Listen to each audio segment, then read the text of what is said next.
Trying to understand Arsenal is never an easy thing to do, especially in the transfer window, but I've got a little bit of evidence, little things I've pieced together to try and give me a conclusion and an idea as to what Arsenal are trying to do in this summer transfer window. I want to know your thoughts in the comment section below at the end of this video, if I've got a point, if you think I might be correct. Let's go into it. I want to start with this from Sky Sports News 10 days ago on 13th of May, that Mikel Arteta will have at least 100 million to spend on transfers this summer, plus any funds raised from player sales. I can't believe the world we live in. I actually thought it was going to be more than 100 million, but I guess that's not all going to... I guess they're never going to come out and say they have 200, 250, because then selling clubs know what they're working with. But interestingly, that they mentioned that thing about player sales. It's not the first time we've heard it, that Arsenal may need one major sale. Now, it looks like that sale isn't going to be Leandro Trossard, because this from Sami Mokbel came in yesterday. Sami Mokbel, by the way, is just killing it on the Arsenal news front. He's now at the BBC. He says that Arsenal forward Leandro Trossard holds positive talks over a new contract. The feeling now is that an agreement is close, and when this stuff emerges, it looks like he's going to sign. Now, Leandro Trossard actually was subject to a bid of around £30 million, I think, last summer. So he maybe would have felt that that was a deal that could have been done for a more aging player. But it looks like Martinelli, who seems to have probably more resale value, is actually the more likely to go of the two now, simply because, well, Leandro Trossard's about to sign a new deal. And maybe they look at Trossard and Martinelli. There's not a lot in it in terms of performances recently. In fact, in the last 2 years, I think you could easily say Trossard's given us more, though I appreciate Martinelli's efforts, and I think there's a higher ceiling for Martinelli still. They'll probably look at it and going, yeah, but we could probably get 50, maybe even 60 million for Gabriel Martinelli. And I think that's where Arsenal probably looking at going, it's not a lot in the players, forget the age thing, where could we get the most money? And I wonder if there's a case of making a particular sale that is going to help on the transfer front. That is the one that appeases the fans most. Appease isn't the word. I guess the one that we can stomach the most. Because if it were a Saliba or a Gabriel or to be honest, most others in our core or in our regular 11, we probably wouldn't have it. With Martinelli, maybe a lot of fans are feeling them more at the point of actually kind of accepting that kind of deal. So Trossard's going to sign, and then you've got Thomas Partey. It looks like he's going to sign a new deal as well. We know that there's been talks. He wants a 2-year deal, I think. Arsenal want one, but it looks like that they are going to come to a conclusion with that. Now, put a pin in all that stuff there in terms of outgoings, because I want to come back to that in my conclusion part of this video. I want to tell you about the contradicting reports around Cesc and Gyökeres, because this was aggregated from Alex Goldberg, a Chelsea fan who was spot on the Kai Havertz stuff 2 years ago.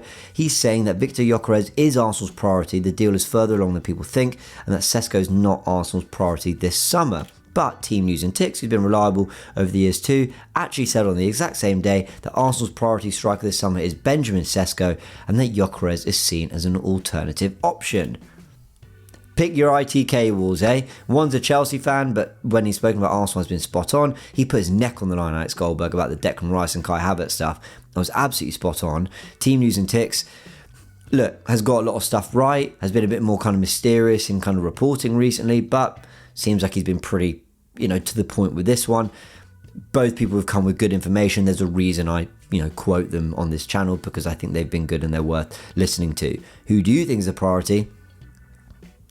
Make no mistake, Arsenal have a priority. Arsenal have a number one target. Don't think for 1 second that they won't. Don't think that they're still sort of behind the scenes tossing it up. I mean, maybe they'll be looking at the deals and comparing those and looking at the other things they've got to do in the market, but they will know which player they want more. That would have been established, I've got no doubt about it. So we move on to the winger stuff, and again, put a pin in that striker thing. We're going to come back to that. We'll talk about the winger quickly. I like these quotes from Arteta. I've been critical of Mikel Arteta recently for some of his quotes post PSG, post Liverpool, from the January transfer window, but credit where it's due. I like what he said when asked about being linked to Real Madrid's Rodrigo. Obviously says he don't want to name a player, blah, blah, blah. He talks about uses the word pride, says we have brought the club into a place next season when you have to win a major trophy. That means that everybody believes that we have the level, that we have shown the consistency, and that we are an elite team in this country and in Europe. And if you don't do that, then what is going to happen? I like the accountability here. He says, for me, that is the biggest statement, and Arsenal is there. Then he was asked about whether we should be in the conversation for a player like Rodrigo. He says, if you want to win major trophies, you have to be the best in the market. The teams that win have the best players and always will at this level. This is pretty definitive from Mikel Arteta. You want to win the best trophies, you got to have the best players. And it was followed up by this quote where asked about transfers, he says, we need a goal threat, we need the firepower out there, and understanding that the context can change tomorrow. We cannot rely just on the numbers we had before. We have to add goals, we have to add creativity, we have to add numbers. Thank you, Mikel. Yes, we've been saying it and now you're saying it, and maybe you felt it behind the scenes and you felt you couldn't be as public about it, or maybe you've only kind of just realised how important it is to your sister. I don't know. God, that sounded patronising. I don't mean to, but whatever. The point is we're getting the quotes we want from Mikel.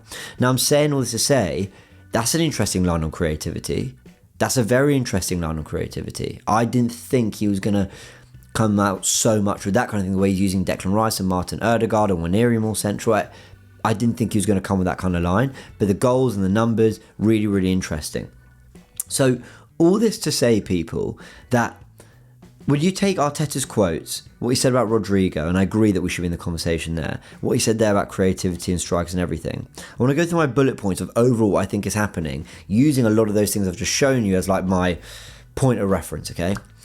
I think Arsenal have money, but I don't think they have a war chest. And I think Sky Sports kind of told us that. Now, again, Arsenal might be lying about the amount of funds they've got, but I actually think it is probably going to be in the region of 100 minimum, so call it 150 if they need to, with maybe another 60, 70, 80 of sales on top of that. So I think Arsenal could get to a spend of around 220, but I think it's going to need a Martinelli type sale. I put here that assets like Partey and Trossard are all needed to remain in squad. That's why I mentioned these new deals, because if there's no, Partey would go for free and it's going to cost money to replace him. Trossard could probably only command about 15 to 20 million right now. Martinelli commands more. There's not a lot of difference in terms of the player quality. I think if they're thinking about win now and they need the money now, then Martinelli is the sale you do, and Trossard's the player you keep because of better form, because of his age and experience, and simply because of what you're likely to get in the market when you consider the two of them. I think keeping Trossard and Partey is a sense of let's not lose what core and depth we do have and padding we do have in the squad. Yes, we need to add on top of it, but let's keep the ones that are going to go for nothing, especially when there's kind of, like I said, Martinelli performances aren't there and he's going to command a lot more. I've then put in here that the winger will come if one leaves. I think it is a case of if Marte can go for a 60, we'll spend an 80 on a Rodrigo, or a 60 on an Mbemo, or a whatever. And that goes to my next point, which I think Arsenal are trying to... I think Arsenal are trying to cement quality more than anything. I think they're trying to look at not so much is a player a perfect fit for that role or that... Or for example, Mbemo, is he a right-footed left winger? No. Is he a 6'2" striker? No. But the quality is there. The numbers are there in the Premier League, and there's something tangible we can really hold on to there, and we can get more out of him in that sense. And I wonder if they're prioritising things like quality. And listen, I said Mbemo, but Rodrigo is the obvious example. There's players like Kudus out there too. And when I hear his line on creativity, I then wonder about the spine of the team. We know that Arsenal are looking at Howson. Do they want to add more depth into the spine? Obviously, he's now gone to Real Madrid. Yeah, Howson, that's how you pronounce it. Yeah, sorry, I forgot for a sec. He's obviously gone to Real Madrid, but they were looking at that. They were willing to spend £50 million on him. They've now added Zubimendi. They want to keep Partey there. Adding creativity tends to come from central areas, and they're putting a lot of thought into this starting nine, and there seems to be more debate and sort of internal struggle around that position than there is about getting the right wide player. So again, I've pieced the different things there. I've gone through some bullet points. I don't think there's a massive war chest, but I do think there's money. I think sales will be important. I predict Martinelli might leave, having read everything that's there, looking at the Trossard deal, understanding what Arsenal probably want to do in this window. And I think they're going to try and strengthen the core. And I think they're going to try to do it via quality and going, whether this person's the perfect 10 or the perfect 8 or the perfect striker, do we believe the quality is there? Do we believe that the growth is there for them to get even better? Are we talking about world-class players or very good players that could get world-class? And I think the wide position will be addressed if that big sale happens. Have I made sense? These are just predictions off the cuff, guys. I think the alternative to all this, you're probably saying, okay, great. Well, what did you think it could be? I don't know. I think there was maybe a world in which Arsenal would bring the left winger in first because they're undecided on the striker and they like Kai Havertz, and that they would basically not sign another central midfielder at all. But the creativity line's got me thinking. That's kind of what I mean. I just wondered whether there was another way Arsenal would go about it. But I've sort of, I think, outlined there how I think Arsenal will approach the transfer window. But these are just kind of off the cuff thoughts with a little bit of research to kind of back my point. I'd love to know what you all think. Let me know in the comment section below. Hope you enjoyed this video, and for all the latest updates I'm covering on the Goonerverse too, so go subscribe and check us out there. I'll see you very soon.